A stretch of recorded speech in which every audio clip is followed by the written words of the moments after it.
ನಿಮ್ಮ ಕೈಯಲ್ಲಿ ವಿಶೇಷ ಕಾರ್ಯಕ್ರಮಕ್ಕೆ ಸ್ವಾಗತ. ನಾನು ರಕ್ಷಾ. ವೀಕ್ಷಕರ, ಇವತ್ತಿನ ಕಾರ್ಯಕ್ರಮದಲ್ಲಿ ಅನಿಮಿಯಾ ಬಗ್ಗೆ ನಾವು ಮಾತನಾಡ್ತಾ ಇದ್ದೀವಿ. ರಕ್ತಹೀನತೆ ಏನಕ್ಕೆಲ್ಲ ಉಂಟಾಗುತ್ತೆ, ಏನೆಲ್ಲ ಸಮಸ್ಯೆ ಆಗುತ್ತೆ ರಕ್ತಹೀನತೆಯಿಂದ, ರಕ್ತಹೀನತೆಗೆ ಟ್ರೀಟ್ಮೆಂಟ್ ನಿಜಕ್ಕೂ ತಗೊಂಡ್ರೆ ವರ್ಕೌಟ್ ಆಗುತ್ತಾ, ಟ್ರೀಟ್ಮೆಂಟ್ ಬೇಕಾ, ಹೀಗೆ ಇದಕ್ಕೆ ಸಂಬಂಧಪಟ್ಟ ಹಾಗೆ ಸಾಕಷ್ಟು ಮಾಹಿತಿಯನ್ನು ತಿಳಿಸ್ಕೊಡೋದಕ್ಕೆ ನಮ್ಮ ಜೊತೆ ಇದ್ದಾರೆ people's doctor Padma Bhushan, physician, cardiologist, medical scientist, author doctor BM Hegde ಅವರು. ಮೊದಲಿಗೆ ಅವರನ್ನ ಕಾರ್ಯಕ್ರಮಕ್ಕೆ ಸ್ವಾಗತಿಸೋಣ. Sir, welcome to the show. ನಮಸ್ಕಾರ. ಅನಿಮಿಯಾ ಬಗ್ಗೆ ಇವತ್ತು ಮಾತನಾಡ್ತಾ ಇದೀವಿ. ಸರ್, ಸಾಕಷ್ಟು ಜನ ಅನಿಮಿಯಾ ಇದೆ ಅಂತ ಕಂಪ್ಲೇಂಟ್ ಮಾಡ್ತಾರೆ. ಸೊ ಯಾಕೆ ಅನಿಮಿಯಾ ಇಷ್ಟೊಂದು ಸಮಸ್ಯೆಗಳನ್ನ ತಂದೊಡ್ತಾ ಇದೆ ಅಂತ, ಏನೇನೆಲ್ಲ ಕಾರಣದಿಂದ ಅನಿಮಿಯಾ ಆಗುತ್ತೆ, ರಕ್ತಹೀನತೆಗೆ ಏನು ಕಾರಣ ಅಂತ? ಎನೀಮಿಯಾ ಅಂದರೆ ಒಂದು ಕಾಯಿಲೆ ಅಲ್ಲ. ಎನೀಮಿಯಾ ಅಂದರೆ ಒಂದು ಲಕ್ಷಣ. ಇದು ಹಲವಾರು ಕಾಯಿಲೆಗಳಿಂದ ಇದು ಬರ್ಬೋದು. ಆದರೆ ಎಲ್ಲ ಕಾರಣಗಳು ಎನೀಮಿಯಾಕ್ಕೆ ಸಾಮಾನ್ಯ ಕಾರಣಗಳಲ್ಲ. ಸಾಮಾನ್ಯವಾಗಿ ಜನರಿಗೆ ಬರುವಂತಕ್ಕ ಎನೀಮಿಯಾ, ಅದಕ್ಕೆ ಹೇಳೋದು ಐರನ್ ಡೆಫಿಷಿಯನ್ಸಿ ಎನೀಮಿಯಾ. ಅಂದರೆ ಈ ಐರನ್ ನಮ್ಮ ಏನು ಅದಕ್ಕೆ ಕಬ್ಬಿಣದ ಸತ್ವ ಕಡಿಮೆಯಾಗಿ ರಕ್ತದಲ್ಲಿ ರಕ್ತಹೀನತೆ ಉಂಟಾಗೋದು. ಇದು ನಾವು ಕಾಮನ್ ಥಿಂಗ್. ಇದಕ್ಕೆ ಕಾರಣ ನಮ್ಮ ಆಹಾರದಲ್ಲಿ ಕಬ್ಬಿಣದ ಸತ್ವ ಕಡಿಮೆ ಆದವಾಗ ಅದು ಸೇರಿಕೊಳ್ಳೋದಿದೆ. ಕಬ್ಬಿಣ ಸತ್ವ ಬಹಳ ಇಂಪಾರ್ಟೆಂಟ್ ನಮ್ಮ ದೇಹದ ಆರೋಗ್ಯಕ್ಕೆ. ಪ್ರತಿಯೊಂದಕ್ಕೂ ಕಬ್ಬಿಣ ಆಹಾರ ಅಗತ್ಯ. ನಮಗೆ ಇನ್ಫೆಕ್ಷನ್ ಬರದಿರಬೇಕಾದ್ರೂ ಕಬ್ಬಿಣ ಸತ್ವ ಸರಿ ಇರಬೇಕು. ಆದರೆ ಇದು ಇನ್ನು ಹಲವಾರು ಕಾರಣದಿಂದ ನಮ್ಮ ಬಡ ಜನರಿಗೆ ಕಬ್ಬಿಣ ಇದ್ದದ್ದು ಕೂಡ ದೇಹದಿಂದ ಹೊರಗೆ ಹೋಗ್ತದೆ. 3 ಕಾರಣ. ಒಂದು, ಆಹಾರದಲ್ಲಿ ಕಬ್ಬಿಣ ಕಡಿಮೆ ಆಗೋದು. ಇನ್ನೊಂದು, ರಕ್ತಸ್ರಾವ ಆಗೋದು. ಗೊತ್ತಿಲ್ಲದೆ ನಮಗೆ ರಕ್ತಸ್ರಾವ ಆಗೋದು, ಅಥವಾ ಗೊತ್ತಿದ್ದು ರಕ್ತಸ್ರಾವ ಆಗೋದು ಬಡ ಜನರಿಗೆ. 3ನೇದು, ಹೊಟ್ಟೆಯಲ್ಲಿ ಹುಳಗಳು, ಅದು ಹುಕ್ವಾಮ್ ಅಂತ ಒಂದುಂಟು. ಅದು ಹೊಟ್ಟೆಯಲ್ಲಿ ಕೂತ್ಕೊಂಡು ನೀನು ತಿಂದ ಕಬ್ಬಿಣವನ್ನೆಲ್ಲ ಅದು ತಿಂತದೆ. ಸೊ ನಿನಗೆ ಕಬ್ಬಿಣ ಇಲ್ಲ. ಈ 3 ಕಾರಣಗಳ ಮುಖ್ಯ ಕಾರಣ. ಇದನ್ನು ನಾವು ಮೊದಲಿಗೆ ನೋಡಬೇಕು. ಇದು ಎನಿಮಿಯಾ ಕೆಲವು ಸಲ ಕ್ಯಾನ್ಸರ್ನಿಂದ ಬರ್ಬೋದು, ಅದೆಲ್ಲ ಹೌದು, ಅದು ರೇರ್ ಕಂಪೇರ್ ಮಾಡಿದರೆ. ನಾರ್ಮಲಿಗೆ 100 ಜನರಿಗೆ ಎನಿಮಿಯಾ ಬಂದರೆ ನಮ್ಮ ದೇಶದಲ್ಲಿ 90 ಜನರಿಗೆ ನನ್ನ ಅಂದಾಜು ಕಬ್ಬಿಣ ಸತ್ವ ಕಮ್ಮಿ ಆಗೋದು. ಇದಕ್ಕೆ ಹೇಳೋದು ಮೈಕ್ರೋಸಿಟಿಕ್ ಹೈಪೋಕ್ರೋಮಿಕ್ ಎನಿಮಿಯಾ. ಅಂದರೆ ಅದನ್ನು ನೋಡ್ಲಿಕ್ಕೆ ಸುಲಭ ಉಂಟು. ಕಣಗಳು ಚಿಕ್ಕದಾಗಿರ್ತವೆ, ಕಣದ ಕೆಂಪು ಬಣ್ಣ ಕಮ್ಮಿ ಆಗಿರ್ತದೆ. ಮೈಕ್ರೋಸಿಟಿಕ್ ಹೈಪೋಕ್ರೋಮಿಕ್ ಅಂದರೆ ಕಮ್ಮಿ ಅದು ಕಾಮನೆಸ್ಟ್. ಇದಕ್ಕೆ ಏನು ಕಾರಣ? ಹಳ್ಳಿಯಲ್ಲಿ ಒಂದು, ಮೆಟ್ಟಿಲ್ಲದೆ ನಡೆಯುವುದು, ಅಥವಾ ನಮ್ಮ ಹೆಂಗಸರು ಗದ್ದೆಯಲ್ಲಿ ನೇಜಿ ಮಾಡ್ತಾರಲ್ಲ, ನಡುವುದು ಅಥವಾ ಕೊಯ್ಯುವುದು. ಆ ಹೊತ್ತಿನಲ್ಲಿ ಏನಾಗ್ತದೆ, ಈ ಕೊಕ್ಕೆ ಹುಳಗಳು ಈ ನೀರಿನಲ್ಲಿ ಸೇರಿಕೊಳ್ತವೆ. ಮನುಷ್ಯ ಕೂಡ ಮುಂಚಿನ ಕಾಲದಲ್ಲಿ, ಈಗ ನಮ್ಮ ಪ್ರೈಮ್ ಮಿನಿಸ್ಟರ್ ಒಂದು ಎಲ್ಲರಿಗೆ ಪಾಯ್ಖಾನೆ ಬೇಕು ಅಂತ ಹೇಳಿದಂಥದ್ದು ಕಮ್ಮಿ ಆಗಿದೆ. ಮುಂಚಿನ ಕಾಲದಲ್ಲಿ ನಾವು ಎಲ್ಲ ಕಡೆಯಲ್ಲಿ ಫ್ರೀ ಫಾರ್ ಆಲ್ ಅಲ್ವಾ, ಗುಡ್ಡೆಯಲ್ಲಿ ಸ್ನಾನ, ಅದು ಮಳೆಗಾಲದಲ್ಲೆಲ್ಲ ಬಂದು ಈ ನೀರಿನಲ್ಲೇ ಸೇರಿಕೊಳ್ತದೆ. ಅಲ್ಲಿ ಇದಿರ್ತದೆ ಕ್ರಿಮಿ. ನಮ್ಮ ಕಾಲು ಶೂಸ್ ಇಲ್ಲದ ಕಾಲು ನೀರಿನ ಕಾಲಲ್ಲಿ ಇಟ್ಟುಕೊಳ್ಳೆ ಅದು ಅಲ್ಲೇ ಸಿಕ್ಕೊಳ್ತದೆ. ಸಣ್ಣ ಕಣ್ಣಿಗೆ ತೋರುವುದಿಲ್ಲ. ಅದು ಎಷ್ಟು ಸಣ್ಣದು ಅಂದರೆ ಕಣ್ಣಿಗೆ ತೋರದೆ ಚರ್ಮದಲ್ಲೇ ಅದು ಒಳಗೆ ಹೋಗ್ತದೆ. ಅದು ಚರ್ಮದಲ್ಲಿ ಒಳಗೆ ಹೋಗಿ ರಕ್ತನಾಳದಲ್ಲಿ ಸೇರಿ ಅಲ್ಲಿಂದ ಅದು ಹೃದಯಕ್ಕೆ ಹೋಗಿ, ಹೃದಯದಿಂದ ಮತ್ತೆ ರಕ್ತನಾಳದಲ್ಲಿ ಬಂದು ಹೊಟ್ಟೆಯಲ್ಲಿ ಬಂದು ಅಲ್ಲಿ ಬೇಲೆ ಬಂದು ಲಂಗ್ಸ್ನಿಂದ ಬಂದು ಅಲ್ಲಿ ಬಂದು ಕೂತ್ಕೊಳ್ತದೆ. ಒಮ್ಮೆ ಅದು ಹೋಗಿ ಡಿಯೋಡಿನಮಲ್ಲಿ ಕೂತ್ಕೊಂಡ್ರೆ ಅಲ್ಲಿ ಅದು ಆ್ಯಂಕರ್ ಆಗಿ ಹುಕ್ವಾಮ್ ಅಂತ ಹೇಳೋದು, ಅದರಲ್ಲಿ ಹುಕ್ ಆಗ್ತದೆ. ನೀನು ಶರ್ಟ್ ಇಡುವುದು ಹೇಗೆ ಹುಕ್ ಮಾಡ್ತೀವಿ ಹಾಗೆ ಇಟ್ಟು ಅದಲ್ಲೇ ತಿಂತಾ ಇರ್ತದೆ. ನೀನು ತಿಂತಾ ಇರ್ತೀವಿ, ಅದು ತಿಂತಾ ಇರ್ತದೆ, ಗೊತ್ತೇ ಆಗೋದಿಲ್ಲ. ಇದು ಬಡ ಜನರಿಗೆ ಒಂದು ದೊಡ್ಡ ಕಾರಣ. ಆದರೆ ಈಗ ಈ ಪಾಯ್ಖಾನೆ ಎಲ್ಲರಿಗೆ ಬಂದದ್ರಿಂದ ಅದು ಸ್ವಲ್ಪ ಕಡಿಮೆ ಆಗ್ತಾ ಬರ್ತದೆ. ಮತ್ತು ಹಳ್ಳಿ ಜನರಿಗೆ ಆಹಾರದಲ್ಲಿ ಕಬ್ಬಿಣ ಸತ್ವ ಇಲ್ಲ, ಒಳ್ಳೆಯ ಆಹಾರ ಸಿಕ್ಕುವುದಿಲ್ಲ. ಇದು ಇನ್ನೊಂದು ಕಾರಣ. ಇದಕ್ಕೆ ಹೇಳೋದು ನ್ಯೂಟ್ರಿಷನಲ್ ಎನೀಮಿಯಾ ಅಂತ, ಅಥವಾ ಹುಕ್ವಾಮ್ ಎನೀಮಿಯಾ. ಇನ್ನು ಬ್ಲೀಡಿಂಗ್ ಕಾರಣ. ಕೆಲವರಿಗೆ ಏನು, ಈ ನಾವು ಕೊಡುವ ಔಷಧಿಯಿಂದ ಕೆಲವು ಸಲ ಆಗ್ತದೆ. ಈ ನಾವು ಕೊಡ್ತೇವೆ ಎಲ್ಲರಿಗೆ. ಮುಂಚಿನ ಕಾಲದಲ್ಲಿ ಒಂದು ಅಭಿಪ್ರಾಯ ಇತ್ತು, ತಗೊಂಡ್ರೆ ಯಾರೂ ಸಾಯುವುದೇ ಇಲ್ಲ, ಹಾರ್ಟ್ ಅಟ್ಯಾಕ್ ಬರೋದಿಲ್ಲ ಅಂತ. ಆದರೆ ಈಗ ನಮ್ಗೆ ಗೊತ್ತುಂಟು, ಆಡಿಟಿ ಏನು ಮಾಡ್ತದೆ ಅಂದರೆ, ತೆಕ್ಕೊಂಡೋದ್ರಿಂದ ಹಾರ್ಟ್ ಅಟ್ಯಾಕ್ ಕಮ್ಮಿ ಆಗ್ಬೋದು, ಆಗದಿರ್ಬೋದು. ಆದರೆ ಖಂಡಿತ ಸಾವು ಹೆಚ್ಚಾಗ್ತದೆ 10%. ಯಾಕೆಂದರೆ ಸೆರೆಬ್ರಲ್ ಹೆಮರೇಜ್ ಆಗ್ತದೆ, ಪಕ್ಷವಾತ ಬರ್ತದೆ, ಸಾಯ್ತಾರೆ. ಆದ್ದರಿಂದ ಈಗ ಯಾರು ಸುಮ್ಮನೆ ಕೊಡಬೇಕು ಅಂತ ಯಾರು ಹೇಳೋದಿಲ್ಲ. ಯಾರಾದರೂ ಇದನ್ನು ತಿಳಿಯದೇ ಇದ್ದವರಿದ್ದಾರೆ, ಅವರು ಮುಂಚಿನದ್ದನ್ನೇ ಈಗಲೂ ಪೇಷಂಟ್ಸ್ ಹೇಳ್ತಾರೆ, ತೆಕ್ಕೊಂಡು ನಿಮ್ಗೆ ಏನಾಗೋದಿಲ್ಲ ಅಂತ. ಇದು ಸುಳ್ಳು. ತೆಕ್ಕೊಂಡು ಒಳ್ಳೆಯದಲ್ಲ. ಕಾಯಿಲೆ ಇದ್ದರೆ, ಈಗ ನಿಮಗೊಂದು ಯಾರಿಗೆ ಅದನ್ನು ಸ್ಟೆಂಟ್ ಹಾಕಿದ್ದೇವೆ ನಾವು, ಅದನ್ನು ನಾವು ಕೊಡುವ ಕಾಯಿಲೆ, ಅದಕ್ಕೆ ಮತ್ತೆ ಬೇಕಾಗ್ತದೆ. ಇಲ್ಲದೆ ಏನು ಮಾಡಲಿಕ್ಕೆ ಆಗೋದಿಲ್ಲ. ಏನು ಕಾಯಿಲೆ ಇಲ್ಲದಿರುವಾಗ ತಗೊಳ್ಳೋದು, ಸುಮ್ಮನೆ ಹಾರ್ಟ್ ಅಟ್ಯಾಕ್ ಬರಬಾರ್ದು ಅಂತ ತೆಕ್ಕೊಳ್ಳೋದು ಬೇಡ. ಒಂದು ಈ ಎನಿಮಿಯಾಕ್ಕೆ ಕಾರಣ. ಎರಡನೇದು ಹಾಗೆ ಬೇರೆ ಎಷ್ಟು ಔಷಧಿಗಳಿವೆ, ಅದು ಕೂಡ ಬ್ಲೀಡಿಂಗ್ ಮಾಡ್ಬೋದು. ಓಕೆ. ಮೂರನೇದು, ತಿಂಗಳು ಮುಟ್ಟಾದವಾಗ ಹೆಂಗಸರಿಗೆ ಕೆಲವು ಸಲ ಹೆಚ್ಚು ರಕ್ತ ಹೋಗ್ತದೆ. ಅದನ್ನು ಅವರು ಅಷ್ಟು ದೊಡ್ಡ ಸಂಗತಿ ಮಾಡೋದಿಲ್ಲ, ಅದಕ್ಕೆ ಬೇಕಾದ ರೀಪ್ಲೇಸ್ಮೆಂಟ್ ಇರುವುದಿಲ್ಲ. ಓಕೆ. ಮತ್ತು ಹೆಚ್ಚಿನವರಿಗೆ, ಹಳ್ಳಿಯ ಜನರಿಗೆ, ಪಾಪದವರಿಗೆ, ಆ ಹಣ ಇಲ್ಲದವರಿಗೆ ಈ ಕಬ್ಬಿಣ ಸತ್ವ ಇರುವ ಆಹಾರ ಸಿಕ್ಕುವುದಿಲ್ಲ. ಆದರೆ ಇದಕ್ಕೆ ನಾವು ಏನು ಮಾಡ್ತೇವೆ ಅಂದರೆ ಕಬ್ಬಿಣ ಸತ್ವದ ಮಾತ್ರೆ ಕೊಡ್ತೇವೆ. ಇದಕ್ಕೆ ನಮ್ಮ ಕಂಪನಿಯವರು ಬಂದು ಹೇಳ್ತಾರೆ, ಇದಕ್ಕೆ ಕೂಡಲೇ ನಮ್ಮ ಹತ್ರ ಐರನ್ ಟ್ಯಾಬ್ಲೆಟ್ಸ್ ಉಂಟು ಡಾಕ್ಟರ್ ಕೊಡಿ ಅಂತ. ಆ ಐರನ್ ಟ್ಯಾಬ್ಲೆಟ್ ತೆಕ್ಕೊಳ್ಳಿಕ್ಕೆ ಎಷ್ಟು ಕಷ್ಟ, ಅದರಿಂದ ಏನು ಸೈಡ್ ಎಫೆಕ್ಟ್ಸ್ ಇದು ಯಾರು ಹೇಳೋದಿಲ್ಲ. ನೀನು ಐರನ್ ಟ್ಯಾಬ್ಲೆಟ್ ತೆಕ್ಕೊಂಡು ನೋಡಿದರೆ, ನೀನು ತೆಕ್ಕೊಂಡು ನೋಡಬೇಕು, ನಿನ್ನ ಬಾಯಿ ರುಚಿ ಹೋಗ್ತದೆ, ಬಾಯಲ್ಲಿ ಒಂದು ಮನೆ ಕಪ್ಪಾಗ್ತದೆ, ತಿನ್ಲಿಕ್ಕಾಗೋದಿಲ್ಲ, ಏನು ಬೇಡ ಅಂತ ತೋರ್ತದೆ. ಅದಲ್ಲ, ಅದರಲ್ಲಿ ಕೊನೆಗೆ ಏನಾಗ್ತದೆ ಅಂದರೆ ಹಸಿವೆ ಇಲ್ಲ ಆಗ್ತದೆ. ಅದರ ಬದಲಿಗೆ ಭಾಳ ಸುಲಭದ ಉಪಾಯ ಉಂಟು. ಇದನ್ನು ಆಫ್ರಿಕಾದಲ್ಲೆಲ್ಲ ಮಾಡಿದ್ದಾರೆ. ಏನು ಅಂದರೆ ಕಬ್ಬಿಣದ ಪಾತ್ರದಲ್ಲೇ ಅಡಿಗೆ ಮಾಡಿದರೆ ಆಯಿತು. ಮುಂಚಿನ ಕಾಲದಲ್ಲಿ ಕಬ್ಬಿಣ ಪಾತ್ರೆಯಲ್ಲಿ ಅಡಿಗೆ ಮಾಡ್ತಾ ಇದ್ರು. ನಾವೀಗ ಬಿಟ್ಟಿಗೆ ಎಲ್ಲ ಸ್ಟೈನ್ಲೆಸ್ ಸ್ಟೀಲು, ಎಲ್ಯೂಮಿನಿಯಂ ಪಾತ್ರಕ್ಕೆ ಬಂದಿದ್ದೇವೆ. ಎಲ್ಯೂಮಿನಿಯಂ ಭಾಳ ಹಾಳು, ಸ್ಟೈನ್ಲೆಸ್ ಸ್ಟೀಲ್ ಬೇಡ, ಕಬ್ಬಿಣದ ಪಾತ್ರೆಯಲ್ಲಿ ಅಡಿಗೆ ಮಾಡಬೇಕು. ಕಬ್ಬಿಣದ ದೋಸೆಯಲ್ಲಿ ಕಾವಲಿಯಲ್ಲೇ ದೋಸೆ ಮಾಡಬೇಕು. ಈಗ ಅದಲ್ಲ, ಎಂಥದ್ದು ನಾನ್ ಸ್ಟಿಕ್. ಆ ನಾನ್ ಸ್ಟಿಕ್ಕಿನ ಕೆಮಿಕಲ್ಸ್ ಬಿಟ್ಟು ದೋಸೆ ವಿಷ ಆಗ್ತದೆ.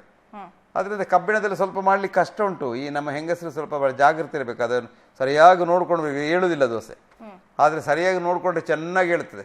ಆ ದೋಸೆಯಲ್ಲಿ ಒಳ್ಳೆ ಕಬ್ಬಿಣ ಸತ್ವ ಉಂಟು, ನಿನಗೆ ನೀವೇ ಬರುವುದಿಲ್ಲ. ಎರಡನೇದು, ಕಬ್ಬಿಣದಲ್ಲೇ ಅನ್ನ ಮಾಡಬೇಕು, ಕಬ್ಬಿಣದ ಪಾತ್ರದಲ್ಲಿ. ಅದರಲ್ಲೂ ಸಿಕ್ಕಿತ್ತು. ಒಬ್ಬರು ಆಫ್ರಿಕಾದಲ್ಲಿ ಅಮೆರಿಕದ ಡಾಕ್ಟರ್ ಒಂದು ಎಕ್ಸ್ಪೆರಿಮೆಂಟ್ ಮಾಡಿದ. ಅಲ್ಲಿ ಎಲ್ಲರಿಗೆ ಎನಿಮಿಯಾ ಒಂದು ಹಳ್ಳಿಯಲ್ಲಿ. ಆದರೆ ಯಾರು ಮಾತ್ರೆ ತೆಕ್ಕೊಳ್ಳೋದಿಲ್ಲ. ಮಾತ್ರೆ ತೆಕ್ಕೊಂಡು ಕೂಡ ಹೊರಗಡೆ ಸರಿ ಇಲ್ಲ, ಹೊಟ್ಟೆ ನೋವು, ಬಾಯಿ ರುಚಿ ಇಲ್ಲ, ಅದು ಯಾರು ತೆಕ್ಕೊಳ್ಳೋದಿಲ್ಲ. ನೀನು ಮಾತ್ರೆ ಕೊಡ್ಬೋದು ಧರ್ಮಕ್ಕೆ, ಅವ್ರು ತೆಕ್ಕೊಳ್ಳೋದಿಲ್ಲ, ಬಿಸಾಡ್ತಾರೆ. ಇವನು ಏನು ಮಾಡಿದ, ಇವನು ಅವ್ರದ್ದು ಕಬ್ಬಿಣದ ಪಾತ್ರೆಯಲ್ಲಿ ತಿನ್ನಿ ಅಂತ ಹೇಳಿದ. ಯಾರು ಮಾಡ್ತಾರೆ? ಯಾರು ಮಾಡೋದಿಲ್ಲ. ಅಲ್ಲಿ ಒಂದು ದೇವರಿದೆ, ನಮ್ಮಲ್ಲಿ ಭೂತ ಇದ್ದಾಗ ಅವರಿಗೆ ಒಂದು ದೇವರುಂಟು. ಇವನು ಕಬ್ಬಿಣದ ಆ ದೇವರ ಮೂರ್ತಿಗಳನ್ನು ಮಾಡಿಸಿದ ಅಮೆರಿಕದಲ್ಲಿ. ಹಾಗೆ ಮತ್ತೆ ಎಲ್ಲ ಮನೆಗೆ ಒಂದೊಂದು ಕೊಟ್ಟ. ನೋಡಿ, ಇದನ್ನು ನೀವು ಆಹಾರದಲ್ಲಿ ಹಾಕಿದ್ರೆ ನಿಮ್ಮ ದೇವರು ನಿಮ್ಗೆ ಖುಷಿ ಆಗ್ತದೆ, ನಿಮ್ಮ ದೇವರು ನಿಮ್ಗೆ ಆಶೀರ್ವಾದ ಕೊಡ್ತಾರಂತ. ಎಲ್ಲರೂ ಹಾಕಿದ್ರು. ಅದು ಅನ್ನ ಇರಲಿ, ಪದಾರ್ಥ ಇರಲಿ, ಹಾಲು ಏನಾದ್ರಲ್ಲಿ ಬೇಯಿಸಲಿ. ನೀವೇ ಹೋಯ್ತಲ್ಲ ಹಳ್ಳಿಯಲ್ಲಿ, ಎಲ್ರಿಗೂ ಕಬ್ಬಿಣದ ಅಂಶ ಸಿಕ್ಬಿಡ್ತು. ಇದನ್ನೆಲ್ಲ ನಾವು ಆಲೋಚನೆ ಮಾಡೋದಿಲ್ಲ. ನಾವು ಕೂಡಲೇ ಮಾತ್ರೆ ಹೊಡೋದು. ಫಸ್ಟ್ ನಾವು ಹುಡುಕದೆ ಯಾವ್ದಾದ್ರು ಮಾತ್ರೆ. ಅದು ಸುಲಭ ಅಲ್ವಾ? ಇದೆಲ್ಲ ಕಷ್ಟ ಇಲ್ಲ. ಈಗ ನಾನು ವ್ಯತ್ಯಾಸ ನೋಡ್ತಾ ಇದ್ದೆ. ನಾನು ಕಬ್ಬಿಣದ ಕಾವಲಿಯಲ್ಲಿ ದೋಸೆ ಮಾಡಿದ್ದಕ್ಕೂ ನಮ್ಮ ನಾನ್ ಸ್ಟಿಕ್ಕಿನ ದೋಸೆ ಮಾಡಿದ್ದಕ್ಕೂ ಅಜಗಜಾಂತರ ವ್ಯತ್ಯಾಸ. ನಾನು ಮನೆಯಲ್ಲಿ ಈಗ ನಮ್ಮ ಕೆಲಸದವಳು ಹೇಳ್ತಾ ಇದ್ಲು, ಅದ್ರ ಹೇಳುವುದಿಲ್ಲ ಸರ್ ಅಂತ. ಅಂದ್ರೆ ಅವಳಿಗೆ ಯಾರು ಹೇಳಿದಾರೆ ಅದ್ರ ಹೇಳುವುದಿಲ್ಲ ಅಂತ. ನಾನು ನಾವು ಹಳೆಯ ಕಬ್ಬಿಣದ ಇತ್ತ, ನಾನೇನ್ ಮಾಡಿದೆ, ಅದಕ್ಕೆಲ್ಲ ಕ್ಲೀನ್ ಮಾಡಿದೆ ನಾನು. ಮತ್ತೆ ಸ್ವಲ್ಪ ಎಳ್ಳೆಣ್ಣೆ ಹಾಕಿ ಇಟ್ಟೆ. ಮತ್ತೆ ಒಂದು 2 ದಿವಸ ಅದರಲ್ಲಿ ಈ ತೆಳಿ ಉಂಟಲ್ಲ, ಗಂಜಿದು ನೀರು, ರೈಸ್ ವಾಟರ್, ಅದನ್ನು ಹಾಕಿಟ್ಟೆ. ಅದು ಪುನಃ ಕ್ಲೀನ್ ಮಾಡಿ, ಪುನಃ ಇದು ಎಂಥದ್ದು ಎಳ್ಳೆಣ್ಣೆ ಹಾಕಿ 1-2 ದಿವಸ ಇಟ್ಟು, ಮತ್ತೆ ಹಾಗೆ ಅದನ್ನು ಮತ್ತೆ ಸಾಬೂನು ಹಾಕಿ ತೊಳಿಬಾರ್ದು. ಹಾಗೆ ಇಟ್ಟು ಅದು ಬಿಸಿ ಕಾವಲಿ ಮಾಡಿದರೆ, ಎಳ್ಳೆಣ್ಣೆ ಹಾಕಿದರೆ ಮತ್ತೆ ದೋಸೆ ಒಳ್ಳೆ ಹೇಳ್ತದೆ.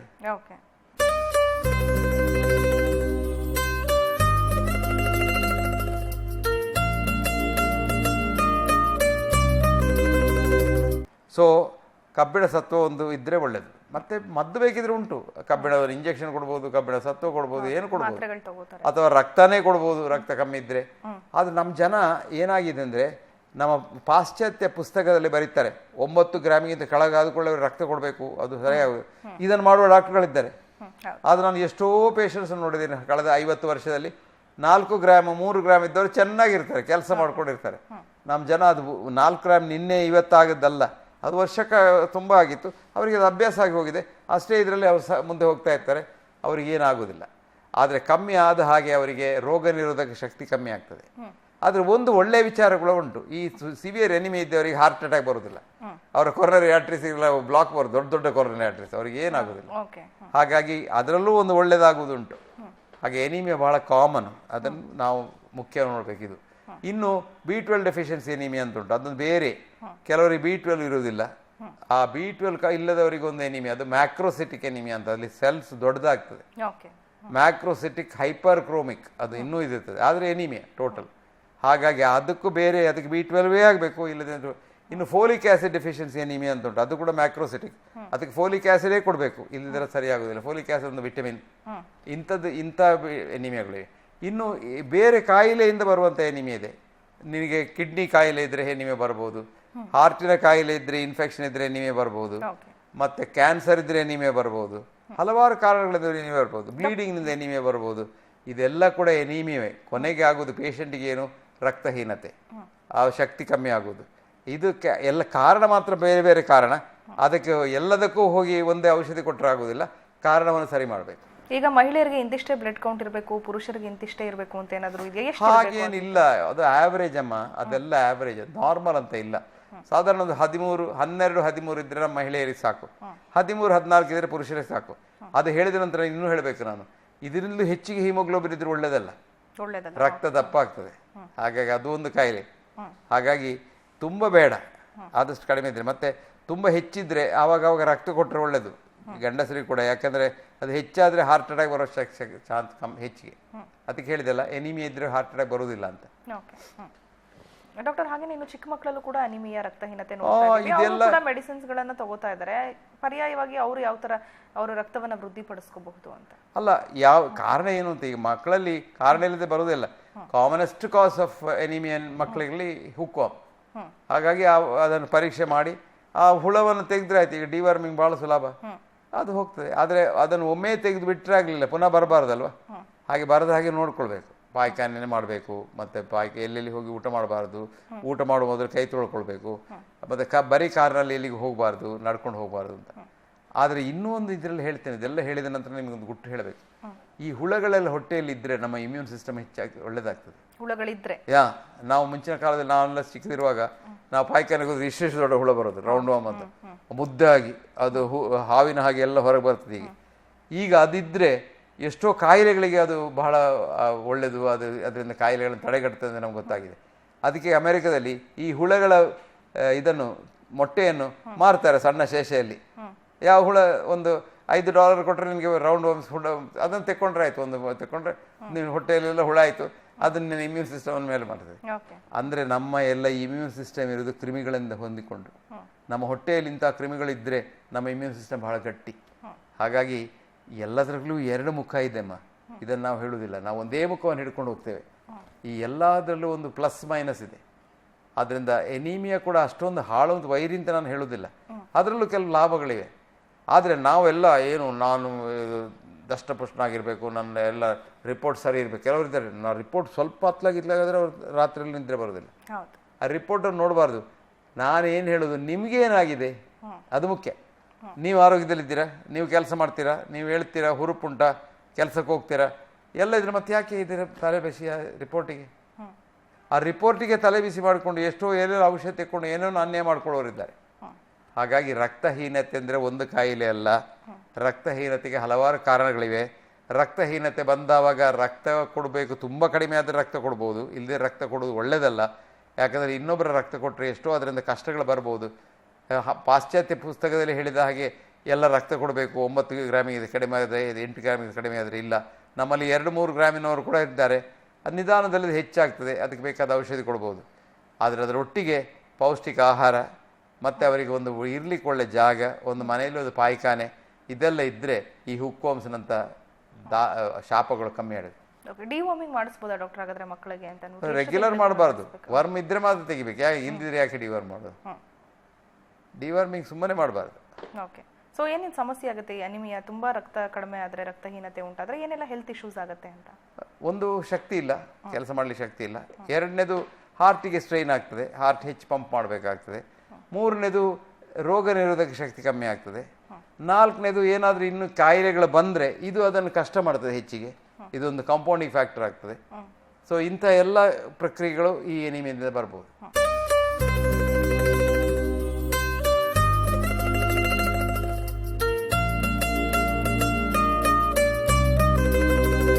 ಹಾಗೇನೆ ಈಗ ಬಹಳಷ್ಟು ಜನ ಬ್ಲಡ್ ಕೌಂಟ್ ಎಷ್ಟಿದೆ ಅಂತ ಟೆಸ್ಟ್ ಮಾಡಿಸ್ಕೊಳ್ಳೋಕೆ ಹೋಗ್ತಾ ಇರ್ತಾರೆ. ಅವರೇ ಕೂಡ ಎಷ್ಟು ಇಂಪ್ರೂವ್ ಆಗಿದೆಯಾ ಅಥವಾ ಕಡಿಮೆ ಆಗಿದೆಯಾ ಅಂತ ಅಂದ್ಬಿಟ್ಟು ಪ್ರತಿ ಸಲ ಹೋದಾಗೂ ಏನಾದರೂ ಒಂದು ಟೆನ್ಷನ್ ಇದ್ದೇ ಇರುತ್ತೆ ಅವ್ರಿಗೆ, ಕಡಿಮೆ ಆಯಿತು ಅಥವಾ ಜಾಸ್ತಿ ಆಯಿತು ಅಂತ. ಅಲ್ಲ, ಅದು ಕಡಿಮೆ ಜಾಸ್ತಿ ಆಗದಿದ್ದರೆ ಅವ್ರ ಜೀವದಲ್ಲಿ ಇಲ್ಲ. ಒಂದೇ ರೀತಿ ಇದ್ದರೆ ಯಾವುದಾದ್ರೂ ಒಂದು ಮೆಷರ್ ಅವ್ರು ಸತ್ತೇ ಹೋಗಿದ್ದಾರೆ, ಅವ್ರ ಜೀವದಲ್ಲಿ ಇಲ್ಲ. ಅದು ಪ್ರತಿ ದಿವಸ ಅಲ್ಲ, ಪ್ರತಿ ಮಿನಿಟ್ ಅಲ್ಲ, ಪ್ರತಿ ಸೆಕೆಂಡ್ನಲ್ಲಿ ಬದಲಾಗ್ತಾ ಇರಬೇಕು. ಹಾಗಾಗಿ ನಿನ್ನೆದ ರಿಪೋರ್ಟ್ ಇವತ್ತಿನ ರಿಪೋರ್ಟ್ ಒಂದೇ ಇರೋದಿಲ್ಲ. ಅದೇ ನಾನು ಈಗ ಉದಾಹರಣೆ ಹೇಳಿದೆ ಇನ್ನೊಂದು ಅದರ ಸಂದರ್ಭದಲ್ಲಿ. ನೀನು ಒಂದೊಂದು ರಕ್ತದ ಕಣಗಳನ್ನು ಇಲ್ಲಿಂದ 5ರಿಂದ ತೆಗೆದ್ರೆ, ಒಂದೊಂದು ಡ್ರಾಪ್ ರಕ್ತ ತೆಗೆದ್ರೆ ಅದರ ಸಕ್ಕರೆ ನೋಡಿದರೆ 5 ಬೇರೆ ರಿಪೋರ್ಟ್ ಇರಬೇಕು. ಆವಾಗ ಮಾತ್ರ ನಿಮ್ಗೆ ಆರೋಗ್ಯ. ಓಕೆ, ಈಗ ಕಬ್ಬಿಣಾಂಶವನ್ನು ಹೊರತುಪಡಿಸಿ ಬೇರೆ ಯಾವುದೆಲ್ಲ ಅಂಶಗಳು ಇಂಪಾರ್ಟೆಂಟ್ ಆಗುತ್ತೆ ರಕ್ತವನ್ನು ವೃದ್ಧಿಸೋದಕ್ಕೆ ಅಂತ? ಅದೇ ಹೇಳಿದೆಲ್ಲ, ಕಬ್ಬಿಣ ಮತ್ತು ವೈಟಮಿನ್ B12 ಮತ್ತು ಫೋಲಿಕ್ ಆಸಿಡ್. ಸೊ ಯಾವೆಲ್ಲ ಆಹಾರದಿಂದ ಪಡ್ಕೋಬಹುದು ಅಂತ? ಎಲ್ಲ ಆಹಾರದಿಂದ ಬರೋದು, ಎಲ್ಲ ಆಹಾರದಿಂದ ಬರೋದು. ಕ್ರಿಮಿಗಳಿಂದ ಬರ್ತದೆ, B12 ಕ್ರಿಮಿಗಳಿಂದ ಬರ್ತದೆ. ಆದಷ್ಟು ಕ್ರಿಮಿ ಹೆಚ್ಚಾದರೆ ಒಳ್ಳೆಯದು. ಈಗ ಮಹಿಳೆಯರಿಗೂ ಕೂಡ ಪ್ರತಿ ತಿಂಗಳು ಮುಟ್ಟಾಗ್ತಾ ಇರುತ್ತೆ, ಅವ್ರಿಗೆ ಹೆಚ್ಚು ಅನಿಮಿಯಾ ಅಂತ ಹೇಳ್ತಾರೆ, ಮಹಿಳೆಯರಿಗೆ ಬ್ಲಡ್ ಲಾಸ್ ಆಗೋದ್ರಿಂದ. ಸೊ ಅವರು ಯಾವ ಥರ ಕೇರ್ ತಗೋಬೇಕು ಅಂತ ಹೇಳ್ತೀರಾ? ನಾರ್ಮಲ್ ಮೆನ್ಸ್ಟ್ರುಯೇಷನ್ ಒಳ್ಳೆಯದು. ಮತ್ತು ಮೆನ್ಸ್ಟ್ರುಯೇಷನಿಂದ ತುಂಬ ಲಾಭ ಉಂಟು. ಮುಂಚಿನ ಕಾಲದಲ್ಲಿ ನಾವು ಯಾವಾಗಲೂ ಹೇಳೋದು, ಈ ಮೆನ್ಸ್ಟ್ರುಯೇಟ್ ಮಾಡುವ ವುಮನಿಗೆ ಅಷ್ಟು ಹೊತ್ತಿಗೆ ಹಾರ್ಟ್ ಅಟ್ಯಾಕ್ ಬರುವುದಿಲ್ಲ ಅಂತ.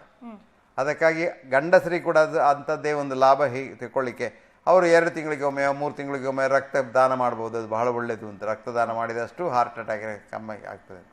ಆದರೆ ಹೆಚ್ಚು ಬ್ಲೀಡ್ ಆದರೆ, ಪ್ರತಿ ಸಲ ಹೆಚ್ಚು ಬ್ಲೀಡ್ ಆದರೆ ಅದು ರೀಪ್ಲೇಸ್ ಆಗದೇ ಇದ್ದರೆ ಎನಿಮೆ ಬರುವ ಚಾನ್ಸ್ ಉಂಟು. ಆ ಹೆಚ್ಚು ಬ್ಲೀಡ್ ಆಗಲಿಕ್ಕೆ ಹಲವಾರು ಕಾರಣಗಳುಂಟು. ಅದನ್ನು ಒಂದೇ ಕಾರಣದಿಂದ ಆಗುವುದಿಲ್ಲ. ಇದೆಲ್ಲ ಗರ್ಭಕೋಶದ ಕಾಯಿಲೆಗಳು. ಅದನ್ನೆಲ್ಲವನ್ನು ಗರ್ಭಕೋಶದ ಒಳ್ಳೆ ತಜ್ಞರಿಂದ ತೋರಿಸಿ ಅದಕ್ಕೆ ಬೇಕಾದಂಥ ಔಷಧಿ ಮಾಡಿಕೊಂಡು ರಕ್ತಸ್ರಾವ ಆಗದಾಗೆ ನೋಡಿಕೊಂಡ್ರೆ ಆ ಕಾರಣ ಇರುವುದಿಲ್ಲ. ಮತ್ತು ಕೆಲವು ಸಲ ಒಮ್ಮೆ ಬ್ಲೀಡಿಂಗ್ ಆಗ್ತದೆ. ಪೋಸ್ಟ್ ಡೆಲಿವರಿ ಆದ ನಂತರ ಬ್ಲೀಡ್ ಆಗ್ಬೋದು, ಅಥವಾ ಆಪರೇಷನ್ ಆದ ನಂತರ ಬ್ಲೀಡ್ ಆಗ್ಬೋದು. ಆವಾಗ ತುಂಬ ಬ್ಲೀಡ್ ಆದರೂ ಕೂಡ ಎನಿಮೆ ಬರ್ತದೆ. ಆವಾಗ ಹೆಚ್ಚಾಗಿ ಅವಸರದಲ್ಲಿ ರಕ್ತ ಕೊಡ್ತಾರೆ. ಆದರೆ ರಕ್ತ ಕೊಡುವಷ್ಟು ಅರ್ಜೆಂಟ್ ಮಾಡಬಾರ್ದು. ಯಾಕಂದರೆ ರಕ್ತ ಕೊಡುವಾಗ ಬಹಳ ಜಾಗೃತಿ ಇರಬೇಕು. ಹೊರಗಿನ ದೇಹದಿಂದ ಇನ್ನೊಂದು ದೇಹದಿಂದ ಬರುವಂಥ ವಸ್ತುವನ್ನು ಇನ್ನೊಬ್ಬರಿಗೆ ಕೊಡಬೇಕಾದ್ರೆ ತುಂಬ ಆಲೋಚನೆ ಮಾಡಬೇಕು. ಎಮರ್ಜೆನ್ಸಿ ಸಿಚುವೇಷನಿಗೆ ಒಬ್ಬ ಕಾರ್ನಡಿಗೆ ಬಿದ್ದು ರಕ್ತ ಹೋಗ್ತಾ ಉಂಟು, ಅವನು ಸಾಯ್ತಾ ಇದ್ದಾನೆ ಅಂದರೆ ಕೊಡಬೇಕು. ಇದು ಸ್ವಲ್ಪ ಎನಿಮಿಯಾ ಬಂತು ಅಂತ ರಕ್ತ ಕೊಡೋದಕ್ಕೆ ಅರ್ಥ ಇಲ್ಲ. ಹಾಗಾಗಿ ಅದನ್ನು ನೋಡಿ ಅದರ ಕಾಯಿಲೆ ಕಾರಣ ಹುಡ್ಕೊಂಡು ಆ ಬ್ಲೀಡ್ ಆಗದಾಗೆ ನೋಡ್ಬೋದು. ಮೂರನೇದು, ಕೆಲವು ಗರ್ಭಿಣಿ ಹೆಂಗಸರಿಗೆ ಆಹಾರದ ಕೊರತೆ ಇದ್ದು ಎನಿಮಿಯಾ ಬರ್ತದೆ. ಇದು ಬಹಳ ಡೇಂಜರಸ್. ಫಸ್ಟ್ ಟ್ರೈಮೆಸ್ಟ್ರಲ್ಲಿ ಬಂದರೆ ಮೊದಲನ 3 ತಿಂಗಳಲ್ಲಿ ಗರ್ಭಿಣಿಗೆ ಬೇಕಾದಷ್ಟು ಹಿಮೋಗ್ಲೋಬಿನ್ ಇಲ್ಲದಿದ್ದರೆ, ಬೇಕಾದಷ್ಟು ಪೌಷ್ಟಿಕ ಆಹಾರ ಸಿಕ್ಕದಿದ್ದರೆ ಆ ಮಗುವಿಗೆ ಬೆಳೀಲಿಕ್ಕೆ ಕಷ್ಟ ಆಗ್ತದೆ. ಈ ಮಗು ಎಲ್ಲ ಆಗುವುದು, ಎಲ್ಲ ಅಂಗಾಂಗಗಳಾಗುವುದು ಮೊದಲನ 12ನೇ ವಾರದಲ್ಲಿ. 12 ವಾರ ಆಗೋ ಮಗು ಇಡೀ ಆಗೇ ಆಯ್ತು. ಈ 12 ವಾರದಲ್ಲಿ ಅವಳಿಗೆ ಎನಿಮಿಯಾ ಅಥವಾ ಆಹಾರ ಸರಿ ಸಿಕ್ಕದಿದ್ದರೆ, ಎನಿಮಿಯಾ ಇನ್ ಪ್ರೆಗ್ನೆನ್ಸಿ ಅಂದ್ರೆ ಬಹಳ ದೊಡ್ಡ ಪ್ರಾಬ್ಲಮ್ ಬಡ ಜನರಿಗೆ. ಯಾಕಂದರೆ ಅವರು ಶುರುವಿಗೆ ಗರ್ಭಿಣಿ ಆಗುವಾಗಲೇ ಎನಿಮಿಯಾ ಇದ್ದರೆ ಅದು ಮತ್ತೆ ಪರ್ಪೆಚುಯೇಟ್ ಆಗಿ ಹೆಚ್ಚಾಗ್ತದೆ. ಇದಕ್ಕೆಲ್ಲ ಕಾರಣ ಹೀಗಾದರೆ ಮಗು ಒಂದಾ ಹೊಟ್ಟೆಯಲ್ಲಿ ಸಾಯ್ತದೆ. 50% ಮಗು ಹೊಟ್ಟೆಯಲ್ಲಿ ಸಾಯ್ತದೆ, ಸ್ಟಿಲ್ ಬರ್ತಂತ. ಆದರೆ ನೇಚರ್ ಏನು ಮಾಡ್ತದೆ, ಸಾಯ್ಲಿಕ್ಕೆ ಬಿಡುವುದಿಲ್ಲ. ಈ ತಾಯಿಯ ರಕ್ತ ಕಮ್ಮಿ ಇದ್ದಾವಾಗ ಅದಕ್ಕೆ ಹೆಚ್ಚು ರಕ್ತ ಸಿಕ್ಕಲಿ ಅಂತ ಅದು ಪ್ಲಾಸೆಂಟಾ ಅಂತ ಉಂಟಲ್ವಾ, ಈ ಬೇಬಿಗೆ ಅಟ್ಯಾಚ್ ಆಗೋದು, ಅದನ್ನು ನೇಚರ್ ದೊಡ್ಡದು ಮಾಡ್ತದೆ. ಬಹಳ ಎಂಥ ಅದ್ಭುತವಾದ ಡಾಕ್ಟರ್ ಇದ್ದಾರೆ ಒಳಗೆ. ಅವ್ರೇನು ಮಾಡ್ತಾರೆ, ಪ್ಲಾಸೆಂಟಾ ದೊಡ್ಡದು ಮಾಡ್ತಾರೆ. ಕೆಲವು ಸಲ ಪ್ಲಾಸೆಂಟಾ 3 ಟೈಮ್ಸ್ ದೊಡ್ಡದಾಗ್ತದೆ. ಆವಾಗ ಇದ್ದ ಸ್ವಲ್ಪ ರಕ್ತವನ್ನು ಕೂಡ ಅದು ಮಗುವಿಗೆ ಕೊಟ್ಟು ಮಗುವನ್ನು ಬೆಳೀಲಿಕ್ಕೆ ಪ್ರಯತ್ನ ಮಾಡ್ತದೆ. ಹಾಗಾಗಿ ಈ ಮಕ್ಕಳಿಗೆಲ್ಲ ನಾವು ಅವ್ರು ಹುಟ್ಟುವಾಗ ಬದುಕಿ ಹುಟ್ಟಿದರೆ ಚಿಕ್ಕ ಮಗುವುದು ಅದು ಬೆಳೀಲಿಲ್ಲ ಸರಿಯಾಗಿ. ಆದರೆ ಅದ್ರ ಪ್ಲಾಸೆಂಟಾ ಬಹಳ ದೊಡ್ಡದು. ಇದು ಒಂದು ಕಾಂಬಿನೇಷನ್ ಇದ್ದರೆ, ಮಗು ಸಣ್ಣದು ಪ್ಲಾಸೆಂಟಾ ದೊಡ್ಡದಾದರೆ ಅದರ ಅರ್ಥ ತಾಯಿಗೆ ಪೌಷ್ಟಿಕ ಆಹಾರ ಇಲ್ಲ, ತಾಯಿಗೆ ಎನಿಮಿಯಾ ಇತ್ತು. ಇದರಿಂದ ಈ ಮಗು ಬೆಳೆದವಾಗ ಇದೇನಾಗ್ತದೆ, ಇದಕ್ಕೆಲ್ಲ ಅಂಗ ಸಣ್ಣದು, ಹಾರ್ಟ್ ಸಣ್ಣದು, ಕೊರರಿ ಆರ್ಟರಿ ಸಣ್ಣದು, ಬ್ಲಡ್ ವೆಸಲ್ ಸಣ್ಣದು, ಪ್ಯಾಂಕ್ರಿಯಸ್ ಸಣ್ಣದು, ಮೆದುಳು ಸಣ್ಣದು, ಮತ್ತು ನಿಮ್ಮ ಹಿಪ್ಪೋಕ್ಯಾಂಪಸ್ ಸಣ್ಣದು. ಇದೆಲ್ಲ ಕಮ್ಮಿ ಇರುವಾಗ ಹಿಪ್ಪೋಕ್ಯಾಂಪಸ್ ಅಂತ ಒಂದುಂಟು, ನಮ್ಮ ಮೆಮರಿ ಶಕ್ತಿಯಲ್ಲಿ ನೋಡ್ಕೊಳ್ಳೋದು ಬ್ರೈನ್ನಲ್ಲಿ. ಇದಕ್ಕೆ ಮುಖ್ಯ ಕಬ್ಬಿಣ ಸತ್ವ. ಇದು ತಾಯಿಗೆ ಕಡಿಮೆ ಇದ್ರೆ ಈ ಮಗು ಹುಟ್ಟಿದ ನಂತರ ನೀನು ಏನು ಮಾಡಿದ್ರೂ ದೊಡ್ಡದಾಗೋದಿಲ್ಲ. ಅದರ ಅರ್ಥ ನಾವು ತಿಳ್ಕೊಂಡ ಹಾಗೆ ಮಕ್ಕಳಿಗೆ, ಬಡ ಮಕ್ಕಳಿಗೆ ನಾನು ಮಧ್ಯಾಹ್ನ ಊಟ ಕೊಡ್ತೇನೆ, ಅದು ಮಾಡ್ತೇನೆ, ಇದು ಮಾಡ್ತೇನೆ ಅಂತ ಹೇಳಿದ್ರೆ ಏನಾಗೋದಿಲ್ಲ. ಆ ಗರ್ಭಿಣಿ ತಾಯಿಗೆ ಮಧ್ಯಾಹ್ನ ಊಟ ಕೊಡಬೇಕು. ಬಡ ಗರ್ಭಿಣಿ ತಾಯಿಗೆ, ಯಾರಿಗೆ ಅವಳು ನ್ಯೂಟ್ರಿಷನ್ ಇಲ್ಲ, ಯಾರಿಗೆ ಎನಿಮಿಯಾ ಉಂಟು, ಅವಳಿಗೆ ಆಹಾರ ಕೊಡಬೇಕು. ಇದು ಹೇಳಿದ್ರೆ ಏನಾಗ್ತದೆ, ಇಲ್ದಿರೋದು ಪ್ರೀ ನೇಟಲ್ ಕಾಸ್ ಪೋಸ್ಟ್ ನೇಟಲ್ ಡಿಸೀಸ್ ಅಂದರೆ ಹುಟ್ಟುವ ಮೊದಲ ಕಾರಣದಿಂದ ಹುಟ್ಟಿದ ನಂತರ ಬರುವ ಕಾಯಿಲೆ. ಇದೇನಾಗ್ತದೆ, ಬಡ ಜನರ ಮಕ್ಕಳಿಗೆ ಇದೆಲ್ಲ ಇರ್ತದೆ, ಕಮ್ಮಿ ಇರ್ತದೆ, ಪ್ಯಾಂಕ್ರಿಯಾಸ್ ಸಣ್ಣದಿರ್ತದೆ, ಹಾರ್ಟ್ ಸಣ್ಣದಿರ್ತದೆ, ಬ್ಲಡ್ ವೆಸಲ್ ಸಣ್ಣದಿರ್ತದೆ. ಇವರು ಏನು ಮಾಡ್ತಾರೆ, ಕೆಲಸಕ್ಕಾಗಿ ದುಬೈಗೆ ಹೋಗ್ತಾರೆ ಅಥವಾ ಅಬುದಾಬಿಗೆ ಹೋಗ್ತಾರೆ. ಅಲ್ಲಿ ಹೋದ ಕೂಡ ಸರಿ ತಿನ್ನಿಸ್ತಾರೆ, ಇವರಿಗೆ ಒಂದಷ್ಟು ಮಾಂಸ ತಿನ್ನಿಸ್ತಾರೆ. ಆವಾಗ ಏನಾಗ್ತದೆ, ಇವರ ಜೀನ್ಗೆ, ಒಂದು ಬಡ ಮಕ್ಕಳಿಗೆ, ಅವರ ಆಹಾರ ಇಲ್ಲದವರಿಗೆ ಒಂದು ಥ್ರಿಫ್ಟಿ ಜೀನ್ ಅಂತ ಆಗ್ತದೆ. ಅಂದರೆ ಸ್ವಲ್ಪ ಆಹಾರದಲ್ಲಿ ಬದುಕುವಂಥ ಒಂದು ಶಕ್ತಿ ದೇವರು ಕೊಡ್ತಾನೆ. ಇದನ್ನು ಹೋಗಿ ಆ ಫುಡ್ ಪ್ಲೆಂಟಿ ಅಟ್ಮಾಸ್ಫಿಯರ್ನಲ್ಲಿ ಹಾಕಿದರೆ ಜೀನ್ ಫುಡ್ ಮಿಸ್ ಮ್ಯಾಚ್ ಆಗ್ತದೆ. ಜೀನು ಬಡ ಜನರದ್ದು, ಫುಡ್ಡು ದೊಡ್ಡ ಇದಕ್ಕೆ ಹೇಳೋದು ಜೀನ್ ಫುಡ್ ಮಿಸ್ ಮ್ಯಾಚ್ ಅಂತ. ಹಾಗಾಗಿ ಏನಾಗ್ತದೆ, ಅವರಿಗೆ ಸಕ್ಕರೆಯಲ್ಲಿ ಹೆಚ್ಚಾಗ್ತದೆ, ಅವರಿಗೆ ತಡ್ಕೊಳ್ಳಿಕ್ಕೆ ಆಗೋದಿಲ್ಲ, ಪ್ಯಾಂಕ್ರಿಯಾಸ್ ದೊಡ್ಡದಿಲ್ಲ, ಹಾಗಾಗಿ ಕೂಡಲೇ ಡಯಾಬಿಟಿಸ್ ಬರುತ್ತೆ. 25 ವರ್ಷದಲ್ಲಿ ಡಯಾಬಿಟಿಸ್, ಹಾಗೆ ಬ್ಲಡ್ ಪ್ರೆಷರ್ ಹೆಚ್ಚಾಗ್ತದೆ ಒಂದು 25-30 ವರ್ಷದಲ್ಲಿ, ಹಾಗೆ 40 ವರ್ಷದಲ್ಲಿ ಹಾರ್ಟ್ ಅಟ್ಯಾಕ್ ಆಗ್ತದೆ. ಇದಕ್ಕೆಲ್ಲ ಕಾರಣ ಹುಟ್ಟುವ ಮೊದಲನೇ ಕಾರಣ. ಸೊ ಇದಕ್ಕೆ ನಾವು ಸಮಾಜದವರು ಏನು ಮಾಡಬೇಕು, ಬಡ ಜನರ ಹೆಂಗಸರಿಗೆ ಮಧ್ಯಾಹ್ನ ಊಟ ಕೊಡುವಂಥ ಒಂದು ಪ್ರಕ್ರಿಯೆ ಮಾಡಬೇಕು. ಇದನ್ನು ನಾನು 12 ವರ್ಷದ ಹಿಂದೆ ಒಂದು ಆರ್ಟಿಕಲ್ ಬರೆದಿದ್ದೆ. ನಮಗೆ ಆ ಒಂದು ಸಾಮಾಜಿಕ ಒಂದು ಕಳಕಳಿ ಇರಬೇಕು. ಸಮಾಜದ ಮೇಲೆ ನಾವು ಏನಾದರೂ ಇನ್ನೊಬ್ಬರಿಗಾಗಿ ಬಾಳಬೇಕು. ನಾವಿಲ್ಲಿ ಹುಟ್ಟಿದ್ದೇ ಇನ್ನೊಬ್ಬರಿಗಾಗಿ ಅಲ್ವಾ, ಹಾಗಾಗಿ ಇನ್ನೊಬ್ಬರಿಗಾಗಿ ನಾವು ಬಾಳಿದರೆ ತುಂಬ ಒಳ್ಳೆಯದು ಅಂತ. ಎನಿಮಿಯಾದ ಪ್ರಾಬ್ಲಮ್ ಕಮ್ಮಿ ಆಗ್ತದೆ. Anaemia the biggest problem in India, ಸಣ್ಣದಲ್ಲ, ಬಹಳ ದೊಡ್ಡ ಪ್ರಾಬ್ಲಮ್ ಅದು. ಕೊನೆಯದಾಗಿ ಅನಿಮಿಯಾಗೆ ಸಂಬಂಧಪಟ್ಟ ಹಾಗೆ ನಮ್ಮ ವೀಕ್ಷಕರಿಗೆ ಏನು ಹೇಳಕ್ಕೆ ಇಷ್ಟಪಡ್ತೀರಾ, ಏನು ಟಿಪ್ಸ್ ಕೊಡ್ತೀರಾ? ಎನಿಮಿಯಾ ಬಹಳ ಕಾಮನ್, ಅದಕ್ಕೆ ಹೆದರುವುದು ಬೇಡ. ಎನಿಮಿಯಾಕ್ಕೆ ಕಾರಣ ಕಂಡು ಹುಡುಕಿ ಅದಕ್ಕೆ ಬೇಕಾದಂಥ ಔಷಧಿಗಳನ್ನು ಮಾಡ್ಬೋದು. ಅದು ಕೂಡ ಔಷಧಿ ಇಲ್ಲದೆ ನಾನು ಹೇಳಿದ ರೀತಿಯಲ್ಲಿ ನಮ್ಮ ಆಹಾರವನ್ನು ಬದಲಾಯಿಸಿ, ಉಕ್ಕುವಂಶನ ಬದಲಾಯಿಸಿ, ಅದು ನಮ್ಮ ದಿನಚರಿಯನ್ನು ಬದಲಾಯಿಸಿದರೆ ಎನಿಮಿಯಾ ಗುಣ ಆಗ್ತದೆ. ಆದರೆ ಎನಿಮಿಯಾ ಏನು ಕಾರಣದಿಂದ ಕಂಡು ಹುಡುಕಬೇಕು. ಸುಮ್ಮನೆ ಎಲ್ಲ ಎನಿಮಿಯಾಕ್ಕೆ ಒಂದೇ ಮದ್ದು ಕೊಡ್ಲಿಕ್ಕೆ ಹೋಗಬಾರ್ದು. ಅದು ಡಾಕ್ಟ್ರು ಮಾಡ್ತಾರೆ, ಅವರು ಮಾಡ್ತಿದ್ರೆ ನೀವು ಹೇಳಿ ಆದರೂ ಮಾಡಿಸ್ಬೇಕು, ಅದು ಸರಿ ಆಗ್ತದೆ. ಅದರಿಂದ ಎನಿಮಿಯಾಕ್ಕೆ ಹೆದರುವಂಥ ಅಗತ್ಯ ಇಲ್ಲ. ಎನಿಮಿಯಾ ಇದ್ದವರಿಗೆ ಕೆಲವು ಲಾಭಗಳು ಕೂಡ ಉಂಟು, ಅದನ್ನು ಹೇಳಿದ್ದೆ ನಾನು. ಆದರೆ ಎನಿಮಿಯಾ ಇದ್ದ ಹೆಂಗಸರು ಗರ್ಭಿಣಿಯರಾಗಬಾರ್ದು, ಅವರಿಗೆ ಸ್ವಲ್ಪ ಅದು ಕಷ್ಟ ಆಗ್ತದೆ ಮಗುವಿಗೆ. ಹಾಗಾಗಿ ಆ ಎನಿಮಿಯಾ ಸರಿಯಾದ ನಂತರ ಗರ್ಭಕ್ಕೆ ಬಂದರೆ ಒಳ್ಳೆಯದು. ಎನಿಮಿಯಾ ಇನ್ ಪ್ರೆಗ್ನೆನ್ಸಿ ಅಂತ ಬಹಳ ದೊಡ್ಡ ಒಂದು ಪ್ರಾಬ್ಲಮ್ ಅದಿತ್ತು ಒಂದು ಕಾಲದಲ್ಲಿ, ಈಗ ಆಗಿದೆ. ಅನಿಮಿಯಾಗೆ ಸಂಬಂಧಪಟ್ಟಾಗೆ ಸಾಕಷ್ಟು ಮಾಹಿತಿಯನ್ನು ತಿಳಿಸ್ಕೊಟ್ಟಿದ್ದೀರಾ. ಏನೆಲ್ಲ ಸಮಸ್ಯೆ ಆಗ್ತಾ ಇದೆ, ಯಾರಲ್ಲಿ ಈ ಸಮಸ್ಯೆ ಹೆಚ್ಚಾಗ್ತಾ ಇದೆ, ಇದಕ್ಕೆ ಪರಿಹಾರ ಏನು ಅನ್ನೋದ್ರ ಬಗ್ಗೆ ಸಾಕಷ್ಟು ಮಾಹಿತಿಯನ್ನು ತಿಳಿಸ್ಕೊಟ್ಟಿದ್ದಕ್ಕಾಗಿ, ಕಾರ್ಯಕ್ರಮಕ್ಕೆ ಆಗಮಿಸಿದ್ದಕ್ಕಾಗಿ ಧನ್ಯವಾದ ನಿಮಗೆ. ನಮಸ್ಕಾರ. ಓಕೆ ವೀಕ್ಷಕರೇ, ಇದು ಇವತ್ತಿನ ನಿಮ್ಮ ಆರೋಗ್ಯ ನಿಮ್ಮ ಕೈಲಿ. ಮುಂದಿನ ಸಂಚಿಕೆಯಲ್ಲಿ ಮತ್ತೊಂದು ವಿಶೇಷ ಸಬ್ಜೆಕ್ಟ್ನೊಂದಿಗೆ ನಿಮ್ಮನ್ನು ಭೇಟಿ ಮಾಡ್ತೀನಿ ಅಂತ ಹೇಳ್ತಾ ಕಾರ್ಯಕ್ರಮವನ್ನು ಮುಗಿಸ್ತಾ ಇದ್ದೀನಿ. ನೋಡ್ತಾ ಇರಿ ಸರಳ ಜೀವನ, ಇದು ಮನುಕುಲದ ಒಳಿತಿಗಾಗಿ.